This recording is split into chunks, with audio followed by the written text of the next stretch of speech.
أما بعد فأعوذ بالله من الشيطان الرجيم بسم الله الرحمن الرحيم أحسب الناس أن يتركوا أن يقولوا آمنا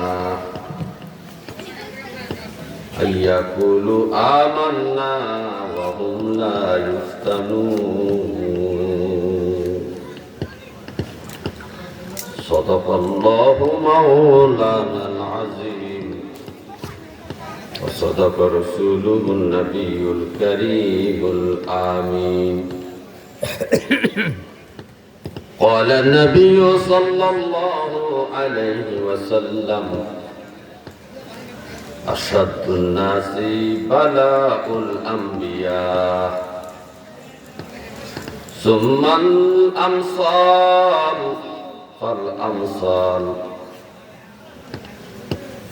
أو كما عليه الصلاة والسلام إن الله وملائكته يصلون على النبي يا أيها الذين آمنوا صلوا عليه وسلموا تسليما صلى على حبيب خدا صلى على محمد صلى على حبيب خدا صلى على محمد মানব সে ফুটল রে ফুল নজির বিহীন মানব সে ফুটল রে ফুল নজির বিহীন ফুলের আসে দেশে দেশে ঘুরিতে নহিন সলে আলা হাবিবে খুদা সলে আলা মুহাম্মাদিন সলে আলা হাবিবে খুদা সলে আলা মুহাম্মাদিন আম্বিয়া আউলিয়ারা যে নামে বিলি আউলিয়া আম্বিয়ারা যে নামে বিলি সে নামে মুরিতে ডাকি আমিন আমিন সল্লে আলা হাবিবে খুদা সল্লে আলা মুহাম্মাদিন সল্লে আলা হাবিবে খুদা সল্লে আলা মুহাম্মাদিন اللهم صل وسلم اللهم صل وسلم عليه وآله معه أجمعين اللهم صل وسلم اللهم صل وسلم কি করিলে বব বাজারে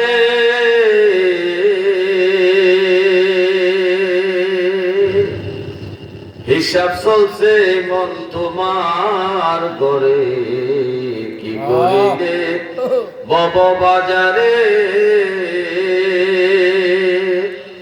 হিসাব চলছে মন তোমার গড়ে যোগ্য করোনারে মন থাকতে সে বাজারের দিন আল্লাহুম্মা সাল্লি ওয়া সাল্লিম আল্লাহুম্মা সাল্লি ওয়া সাল্লিম মাওলা তোমার দয়া বিলে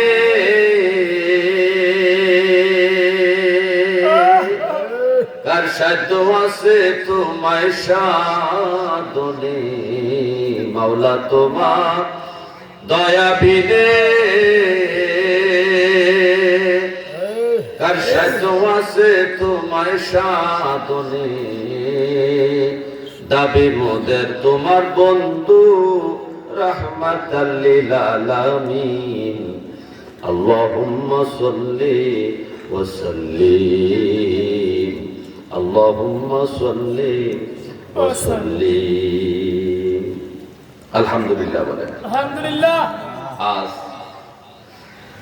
প্রখ্যাত ওলিয়ে কামেল শাহ সুফি ফকির হযরত জাফর আলী শাহ রহমতুল্লাহ আলাইহির স্মরণে ৩৫তম বর্ষের উরুস ও ওয়াজ মাহফিলের সম্মানিত সভাপতি অত্র দরবার শরীফের বর্তমান গদ্দিন শিল্পী সাহেব আলহাজ মোহাম্মদ মুসলিউদ্দিন শাহ রাহিমাহুল্লাহ এবং আজকের এই মাহফিলে প্রধান অতিথি আশিক রাসূল হযরত মাওলানা মুফতি আবু তাহের বকশী ইশা হুজুর কিবলা মাদ্দাজুল্লাহ আলী সহ দিগার ওলামায়ে কেরাম পর্যন্ত তাড়াতাড়ি করতেছে সময় সবার নাম নিতে পারতেছি না, এই জন্য আমি ক্ষমা প্রার্থী সবার কাছে। সবাইকে পর্দানিশে মা বোন সহ সবাইকে সালাম দিচ্ছি, আসসালামু আলাইকুম ওয়া রাহমাতুল্লাহি ওয়া বারাকাতুহু। ওয়া আলাইকুম আসসালাম। মহান আল্লাহ তাআলা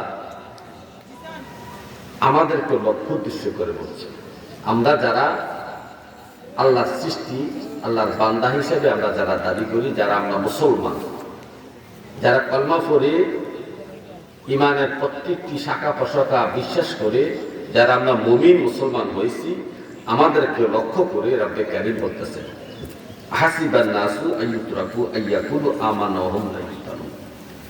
রে আমার বান্দারা, তোমরা কি মনে করছো যে তোমরা ঈমান আনছো, আমরা ঈমানদার, এতটুকু কথা বললেই আমি তোমাদেরকে ছেড়ে দেব, তার মানে জান্নাত দিয়ে দেব? ছেড়ে দেওয়া মানে কি? আল্লাহ যদি সাইরে দেয় হাসরের মাঠে, দুনিয়াতে এবং হাসরের মাঠে সাইরা দেয়, তাহলে তো জান্নাত। তাহলে কি জান্নাত? আল্লাহ সাইরা দেওয়া মানে বিনা হিসেবে জান্নাত, ঠিক না? আল্লাহ তাআলা বলছেন, তোমরা যে দুনিয়াতে বসবাস করছো, তোমরা ইমানদার দাবি করতেছো, মুসলমান দাবি করতেছো, তোমরা কি মনে করো মুসলমান আর ইমানদার দাবি করলে আমি তোমাদেরকে ছেড়ে দেব, আমি তোমাদেরকে পরীক্ষা করব না? তোমরা আসলে কি ইমানদার না মুসলমান, আসলে ইমানদার কিনা মুসলমান কিনা আমি তোমাদেরকে পরীক্ষা করব না? তার মানে আল্লাহ পরীক্ষা করবেন। মুসলমান হইতে হইলে পরীক্ষা দিতে হবে। এখন কি দিয়া পরীক্ষা দিবেন? রব্বে কারীম বলতেছেন, ওয়ালা নাবলুওয়ান্নাকুম বিশাইইন মিনাল খাউফি ওয়াল জু'i ওয়া নাকসিম মিনাল আমওয়ালি ওয়াল আনফুসি ওয়াস সামারাত ওয়া বাশশিরিস সাবিরিন। আল্লাহ তাআলা বলেন, নিশ্চয়ই আমি তোমাদেরকে পরীক্ষা করব।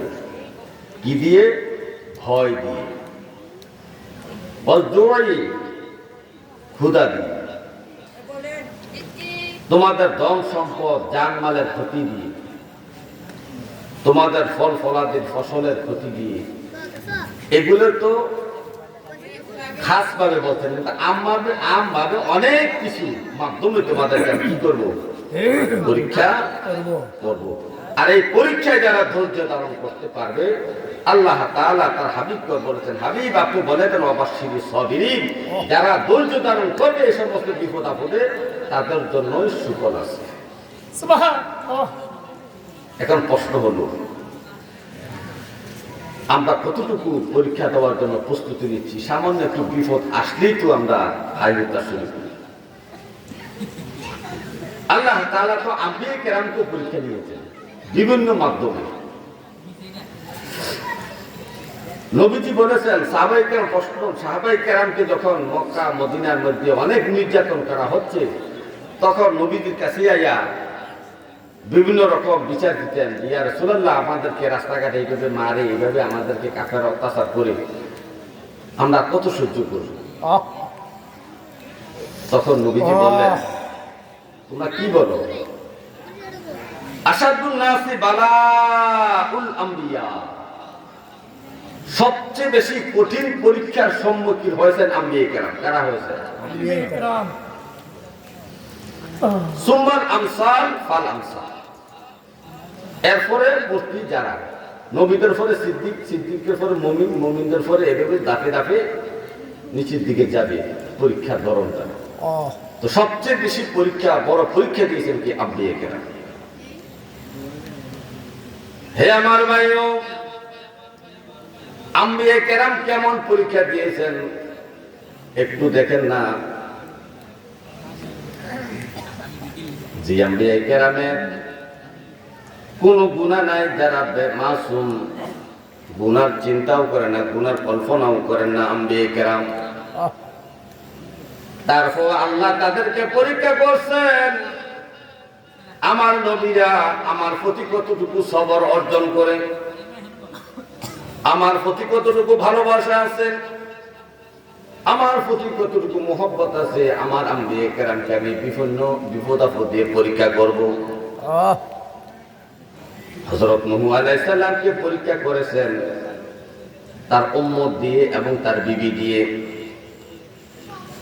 যেমন জাতির উপরে, যেমন জাতির কাছে নূহ নবীকে প্রেরণ করেছেন, যে নূহ নবী 950 বছর ইসলামের দাওয়াত দেওয়ার পরেও তারা ইসলাম গ্রহণ করলো না, সামান্য কিছু লোক ছাড়া। 950 বছর দাওয়াত দেওয়ার বিনিময়ে 80 থেকে 82 জন মুসলমান হয়েছে।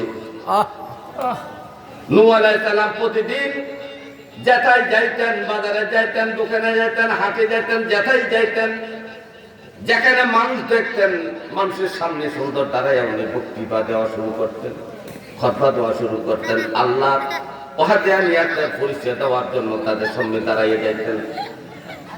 অথচ এই জাতিরা এত খারাপ ছিল যে বাবা তার সন্তানকে ওসিয়ত করতো, এ আমার সন্তান, আমাদের এলাকায় নূহ নামে একটা ব্যক্তি আছে, তার কাছে তোমরা যাইবা না, তার কথা তোমরা শুনবা না। এমন ভাবে ওসিয়ত বাবা তার সন্তানকে করে যেত, দাদা তার নাতিকে ওসিয়ত করে যেত। তারপর আল্লাহর নবী নূহ এই সমস্ত মানুষের কাছে 950 বছর ইসলামের দাওয়াত দিয়েছেন। মাত্র 80 থেকে 82 জন লোক ছাড়া আর একটা লোক ইসলাম গ্রহণ করলো না।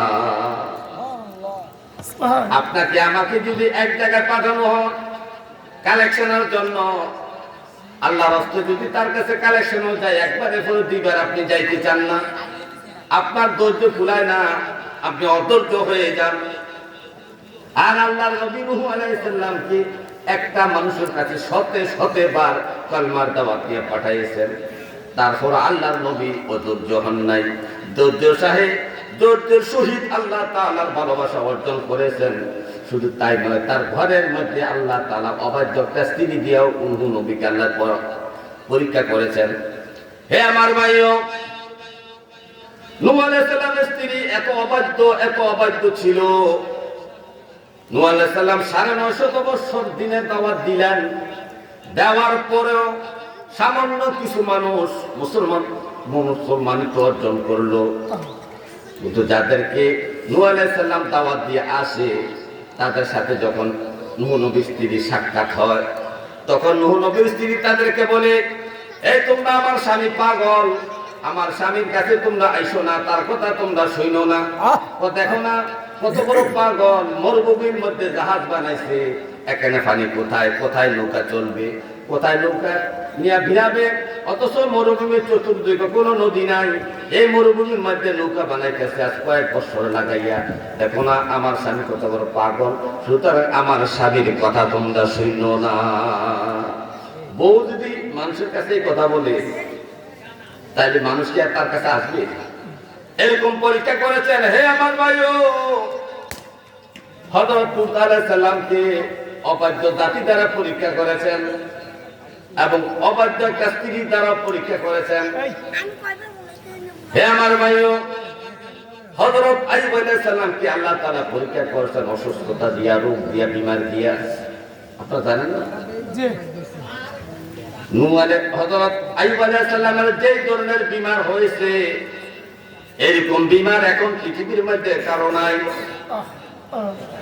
এমন বিমার দিয়েছেন, তার শরীরের মধ্যে পোকা ধরেছে, গোস্তগুলা পোকা খাইত, যখন গোস্ত পাইতো না হাড্ডি পর্যন্ত চলে যেত, তখন পোকাগুলা মাটিতে পড়ে যাইত।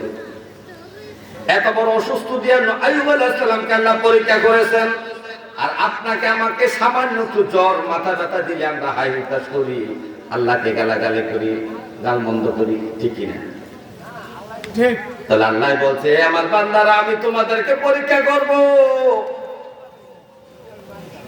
বিমার দিয়ে, রোগ দিয়ে, অসুখ দিয়ে, জানমালের ক্ষয়ক্ষতি দিয়ে বিভিন্ন প্রক্রিয়ায় তোমাদের ঈমান আমি পরীক্ষা করব।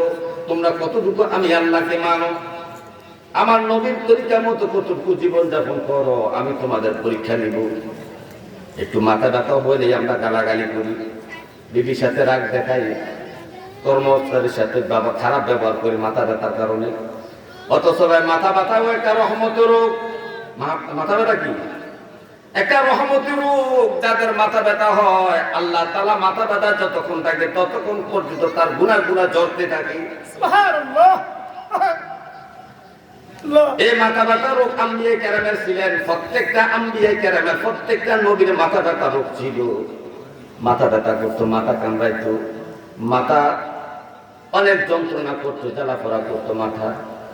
সমস্ত আম্বিয়া কেরামের এই মাথা ব্যথা রোগটা ছিল। এই জন্য নবী যে বলছেন আমার উম্মত কারো যদি মাথা ব্যথা হয়, মাথা ব্যথা হইলে মাথা ব্যথাকে তোমরা গালি দিও না, এটা রহমতি রোগ। যাদের এই রোগটা হয় তাদের প্রতিনিয়ত প্রতিক্ষণে তাদের গুনাহ শরীর থেকে ঝরতে থাকে। জোরে জোরে বলেন সুবহানাল্লাহ। আল্লাহ মাথা ব্যথা দিয়ে আপনাকে পরীক্ষা করছে, শুধু পরীক্ষা নয়, আপনার জীবনের গুনাহগুলো আল্লাহ ঝরাইয়া দিচ্ছে। অথচ আপনার ধৈর্য নাই, আপনি ধৈর্য ধারণ করতে পারছেন না, আল্লাহ তাআলার এই পরীক্ষায় আপনি পাস করতে পারলেন না। কারো যদি জ্বর হয়, মানুষ আবল তাবল গালাগালি করে জ্বর হলে, অথচ জ্বর হলো একটা জান্নাতি রূপ, রহমতি রূপ। প্রত্যেকটা নবীর জ্বর হয়েছে, প্রত্যেকটা ইমানদার মুমিন মুত্তাকি মৃত্যুর আগে জ্বর হবে, মৃত্যুর আগে জ্বর হইয়া মৃত্যুবরণ করবে, এটা ইমানদারের একটা লক্ষণ। সমস্ত আম্বিয়া কেরাম মৃত্যুর আগে তাদের জ্বর হয়েছে। আমার নবী ইন্তেকালের আগে আল্লাহর নবীর সাহাবী বলতেছি, ইয়া রাসূলুল্লাহ আপনার গায়ে এত জ্বর, মনে হয় যেন দ্বিগুণ হচ্ছে বেশি জ্বর। নবী বলতেছে আমার সাহাবারা শোনো রে, আমরা হইলাম নবী, আমাদের পরীক্ষা বড়। তোমরা একজনের জ্বর যেই পরিমাণ হয়, আর আমাদের নবীর গায়ের মধ্যে তোমাদের দুইজনের জ্বরের সমান জ্বর হয়। জোরে জোরে বলেন সুবহানাল্লাহ। আপনার জ্বরের মাপ যদি 103 ডিগ্রি হয়, তাহলে নবীজির শরীরের জ্বরের মাপ তো ছিল 206 ডিগ্রি। আপনি 103 ডিগ্রি হইলে বেহুশ হইয়া যান, পাগল পারা হয়ে যান। আর আমার নবীকে আল্লাহ কত বড় পরীক্ষা করছে, 206 ডিগ্রি জ্বর দিয়েও নবীকে পরীক্ষা করেছে। হে আমার ভাই, নবী যে বলছেন জ্বর একটা রহমতি রূপ। এই রোগটা যাদের হবে, জ্বর যাদের হবে, তাদের শরীর থেকে গুনাহ ঝরে পড়বে। যেমন একটা শুকনা পাতা গাছের মধ্যে ঝাড়া দিলে গাছের পাতাগুলা যেমন ঝরে ঝরে নিচের দিকে পড়তে থাকে, ঠিক তদ্রুপভাবে যার শরীরে জ্বর আসবে, তো জ্বরের কারণে তার শরীর থেকে এই রোগগুলা এই